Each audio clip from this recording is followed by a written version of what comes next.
Welcome back to The Heat. We're discussing Africa at the United Nations. One of several African leaders who addressed the UN was the President of Sierra Leone, Ernest Bai Koroma.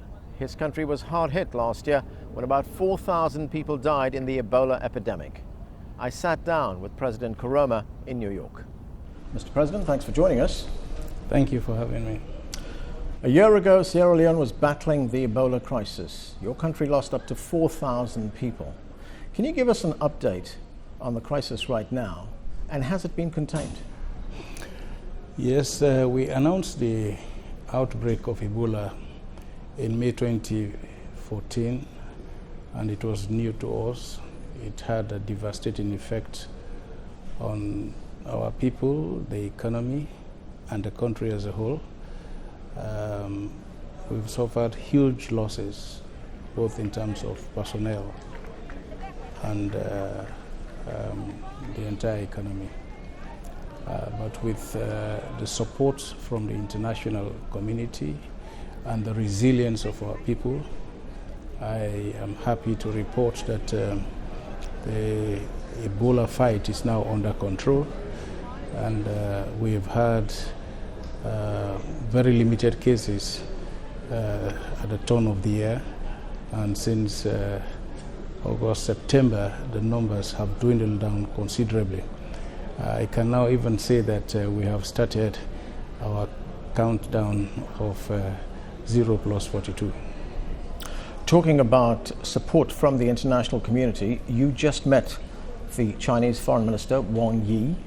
You thanked him for the help that China gave you in trying to combat this outbreak of Ebola in your country. How helpful was China in fighting that?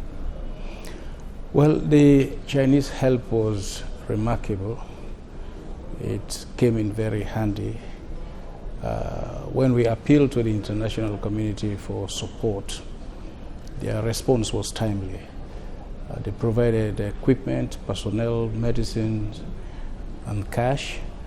They did not only support us as a nation directly, but also went through the United Nations, the AU, and ECOWAS to provide us additional support. And the manner in which the support was made accessible to us, even when the country was almost isolated, was remarkable. They hired planes from China to ferry the equipment, the medicines, their personnel, and other foods. The outbreak came at a time when you were recovering from a war. You were trying to put your development plans into place. How badly did that outbreak affect the development of your country? Well, it came in at a time when we were doing the right things. And I say so because we were positioned as the second fastest growing economy in the world before Ebola. We were attracting foreign direct investment as never before. We were involved in transforming the governance of the country, and we were considered to belong to the top 10 countries that are leading in reform of the improvement on democracy and good governance. So we were busy doing the right things when Ebola struck. The economy was projected to grow by 13.2% in 2014, but we ended up at 7%. This is how disastrous the impact of Ebola has been. And we have now been isolated. The business is shut down. The tourist potential that was improving has gone down. And it has caused so much devastation in the economy that we believe that if we don't get out of it quickly, it could be worse.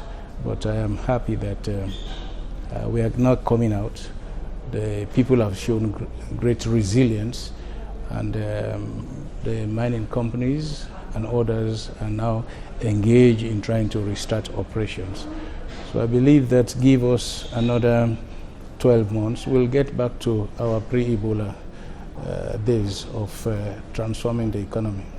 And there are efforts, I understand, being made right now to establish a West African Center for Disease Control and Prevention. That center will be based in Sierra Leone. What's the latest on that? Well, two things.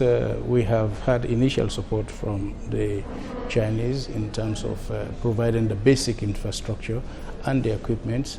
But because we need to get everybody involved, other development partners involved in it, the American CDC is involved, the British are there, and the AU is also involved. So we are all putting them together to ensure that we form a very solid and robust CDC that will serve not only Sierra Leone but the entire region. And the Chinese have also helped you establish the national public health system in your country. Yes. That is direct support from the Chinese. It's not only national health system, but they've also offered to provide support in strengthening our military hospital, which is a hospital that has been doing very well in terms of not only serving members of the military but the public. And I believe that the support they have offered by way of laboratories, training of Sierra Leoneans to the various specialities will help in strengthening a new health sector that we need to put in place to see the end of Ebola, and also to be strong enough to hit back on any future outbreak. Looking more broadly at development issues in a country like Sierra Leone, we had the Chinese President Xi Jinping announce a $12 billion development fund for developing countries. He also said that, look, China is prepared to write off the debt of poor countries. And that fund that he announced, he said, will be increased by $2 billion every 2 years for the next 15 years. How important is something like that to a country like Sierra Leone? Well, the Chinese pronouncement is having a positive effect on Africa and also in Sierra Leone. The announcement met with the active participation of the Chinese private sector already in the country. We now have the Chinese in the mining sector. We have had the Chinese in the construction business. They are in the information technology business, and I believe they have also provided a direct support to the government by way of providing them grants that have enabled us to build the basic infrastructure in the roads, electricity, health, and many other sectors. So I believe a pronouncement of this nature by the Chinese president will only enhance the participation of the Chinese private sector and also government intervention in supporting our development efforts. What are the major challenges that you face as the leader of Sierra Leone? And what are the goals for your country? Well, of course, we now have Ebola, and it has come with its effect.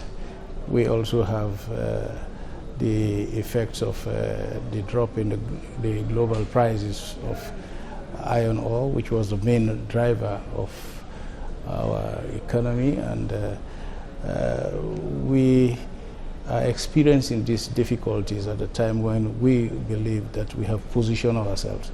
And to position ourselves to transform a country requires a great effort, a great commitment, which we are committed to doing as a government, and which the people have been responding to favorably.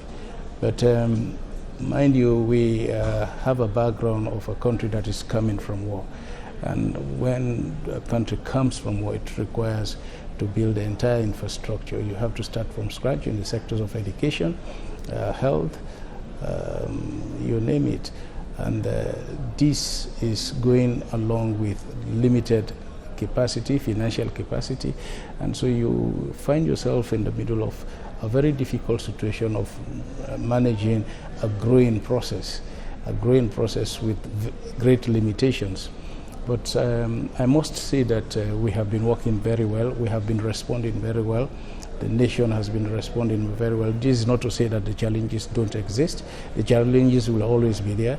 But the good thing is that there has been a great commitment on part of government and the people in responding to these challenges. And it gives you, a leader, a great hope and a confidence that the efforts, the time you put into the transformation of the country is not wasted. Has the United Nations been of much assistance to a country like Sierra Leone? Just in the past few days, a new partnership was announced during the United Nations Development Meeting. Your country was one of the hosts of that meeting, and it was aimed at improving health in poor and middle-income countries by helping to improve their primary care provision. So is the UN playing a role in that?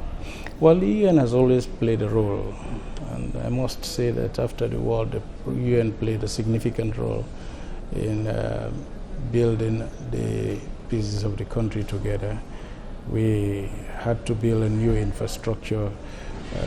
We have to build the governance systems, and they contributed through their agencies in addressing all the sectors of development, education, health, agriculture, and we are engaged with them fully in even our fight against Ebola. They have been fully involved.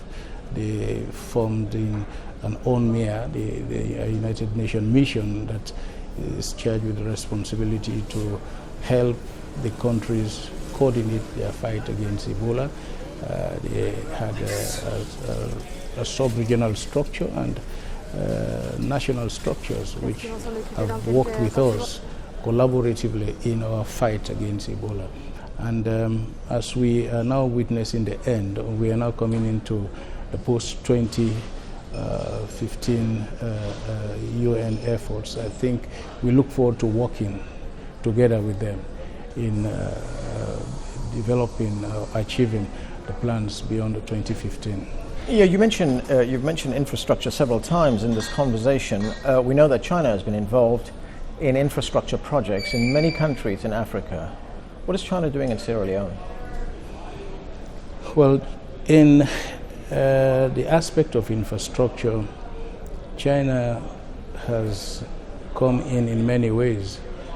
They have assisted government by way of grants in the construction of the road network. We have a stadium that has just been concluded. They are working on the hydroelectric projects. The private sector interventions have also seen China participating in growing the economy, developing the ICT, developing businesses in the country. And I believe the contribution and role of China in developing our country is remarkable. Talk about the security situation in West Africa. We know that now we have the emergence of Boko Haram, which has been active in a country like Nigeria. Are you concerned about security in your country? We are concerned because when issues of insecurity start in any country in West Africa, the tendency for it to spread out is always very quick. We saw it during the rebel war when it started in Liberia. Quickly it went on to Sierra Leone, and we saw signs of it in Ivory Coast. We are now seeing Boko Haram. When it started, it was just Nigeria. But now the reality is it is not only Nigeria that is being affected. You now have Cameroon, you have Chad, and to some extent Niger. And if it is going round so quickly, the tendency for it to have its natural habitat within that region and then spring out to other countries is very quick. So this is a great concern to all of us. And you have the situation in Guinea and in Mali that is also not fully under control. These are all signs of insecurity that has the potential to spring to other countries within the sub-region, and it's a concern to all of us.